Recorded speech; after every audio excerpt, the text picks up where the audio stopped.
پیارے بچوں، آج کی کہانی ہے سب کو خوش رکھنا آسان نہیں۔ کہتے ہیں کہ کسی شخص کے پاس ایک گدھا تھا۔ ایک دن وہ اسے بیچنے کے لیے چلا تو اس کا بیٹا بھی ساتھ ہو لیا۔ راستے میں ایک جگہ عورتیں کنویں سے پانی بھر رہی تھیں۔ باپ بیٹے کو گدھے کے ساتھ پیدل چلتا دیکھ کر آپس میں کہنے لگی، یہ دونوں کتنے نادان ہیں، سواری پاس ہوتے ہوئے بھی پیدل چل رہے ہیں۔ یہ تبصرہ باپ نے سن لی اور بیٹے سے کہنے لگا، تم گدھے پر بیٹھ جاؤ، میں پیدل چلتا ہوں۔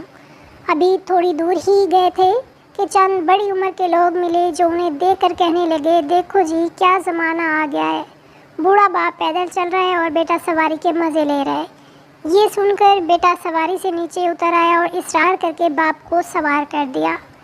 تھوڑا آگے چلے تو انہیں نوجوانوں کا ایک گروپ ملا جو انہیں دیکھ کر کہنے لگا، کتنے سنگ دل باپ ہے جو خود سواری پر بیٹھا ہے اور بیٹے کو پیدل چلا رہا ہے۔ یہ سن کر باپ نے بیٹے کو اپنے ساتھ سواری پر بٹھا لیا۔